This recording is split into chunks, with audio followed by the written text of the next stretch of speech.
Olá, leitores da Vejinha! A gente começa hoje uma série chamada São Paulo REAGE, com vídeos cheios de ideias, de informação sobre como a cidade pode reagir a essa pandemia tão séria que eliminou comércio, deixou prédios vazios e matou parte da nossa vida de rua, o que faz essa metrópole tão especial. E a gente começa com um vídeo provocação, com o filósofo Alain de Botton, criador da School of Life.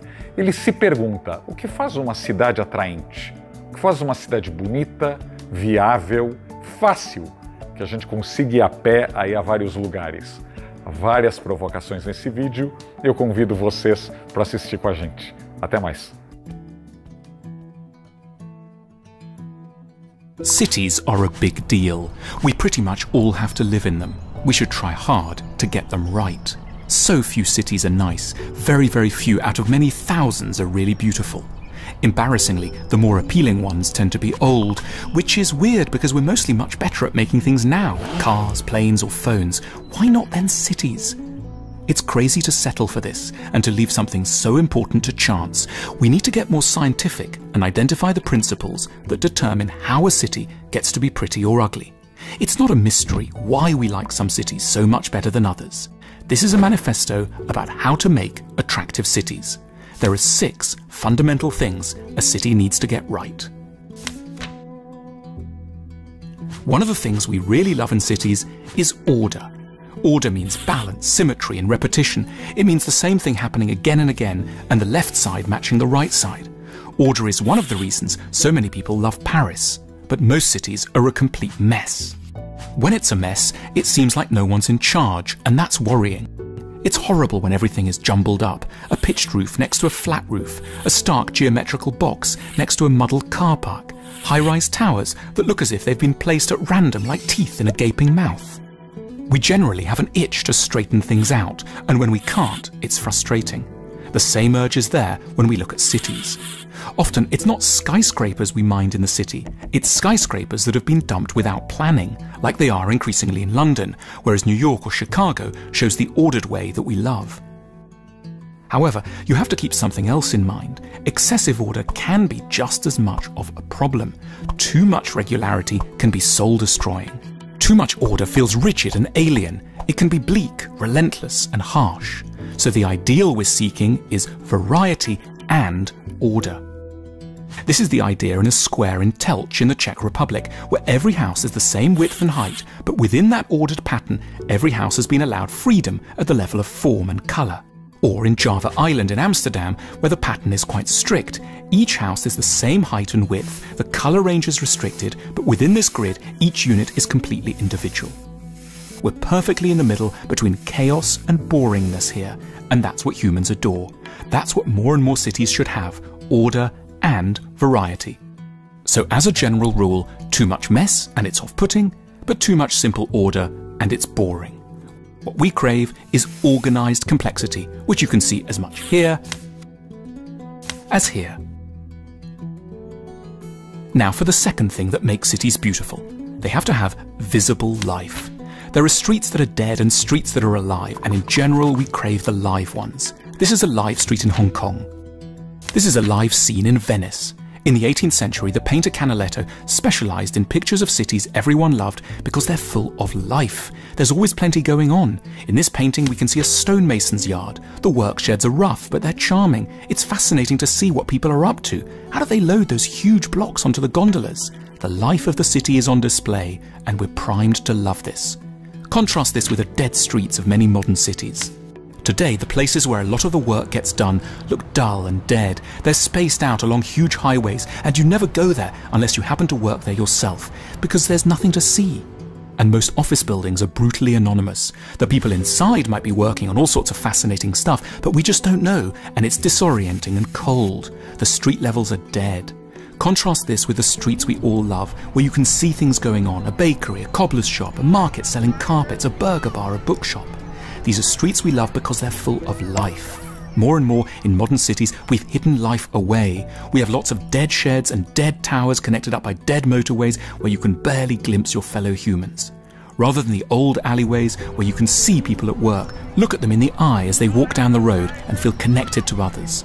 modern planners have become obsessed by hiding technology rather than trying to make it nice to look at. Today we'd be outraged if we heard a huge pipeline was going to be slapped across a lovely river. We'd be up in arms, but we book trips to go and see the Roman Pont du Gard in southern France. That's because it's built for beauty and practicality. We think it's the pipe we hate. It's not, it's just the ugliness. So let's make sure our streets are full of life, full of people doing stuff you can see through the windows. That's what makes certain cities so attractive to walk along, that work is on show, that people are proud of what they're doing and are happy to let the world notice and appreciate the practical side of things. There's a third principle of good cities. They are compact. In the past, being able to be alone, or just with your partner or family, was at first a huge achievement. Only the largest class, the poor, lived huddled together. And it was horrid. As soon as people had money, they wanted to move out and have their own plots. Through the later decades of the 20th century, more and more people tucked themselves away in a private realm. And it's been a disaster. It's become deadly, cold, boring, and very, very wasteful on the environment.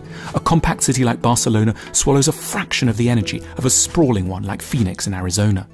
We've built a world of endless dead dormitory suburbs connected by sterile wide motorways, all because we labour under the false impression that we want to be far away from other people.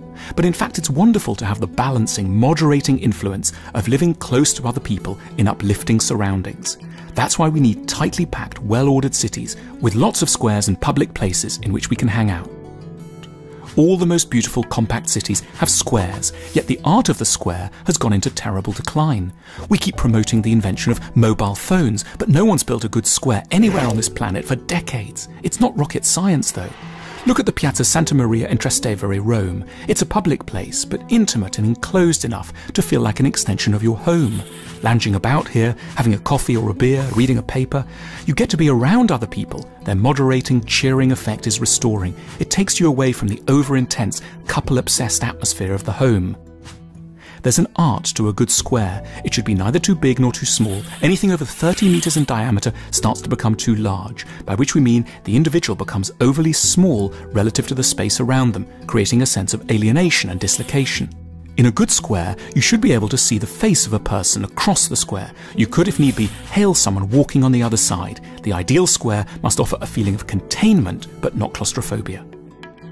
There's another principle of good cities to do with orientation and mystery. By definition, cities are huge, but the cities that a lot of people love also have lots of little back streets and small lanes where you can feel cozy and get a bit lost. We're drawn to the sense of mystery and enclosure that these streets offer. It's actually lovely to get a bit lost.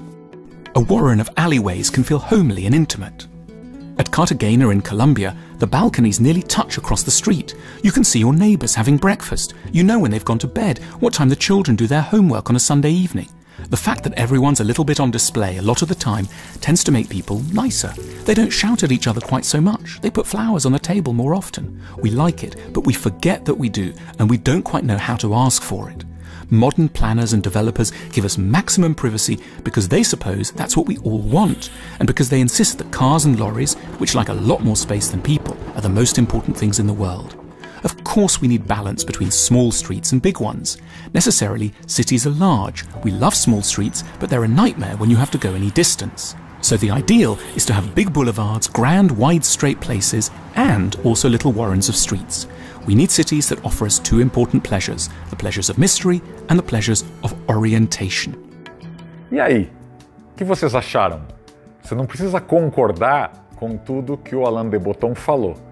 Eu mesmo concordo com 80%, mas nos faz pensar, porque muito do que ele sugere não seria permitido pelas leis da nossa cidade. Aqueles prédios sem recuos, aquele comércio logo na calçada, as próprias vitrines. Muitas vezes as nossas leis obrigam que os prédios sejam espalhados, não só desperdiçando terrenos centrais, mas pior, fazendo que o pedestre fique longe da vitrine, das pessoas, dos prédios, né? A gente fica sem olhos na rua. Em momentos que a gente vai debater aí zoneamento, plano diretor, é interessante pensar o que o Alain de Botton sugeriu e ver como os nossos vereadores e prefeitos votam. Até o próximo vídeo. São Paulo reage.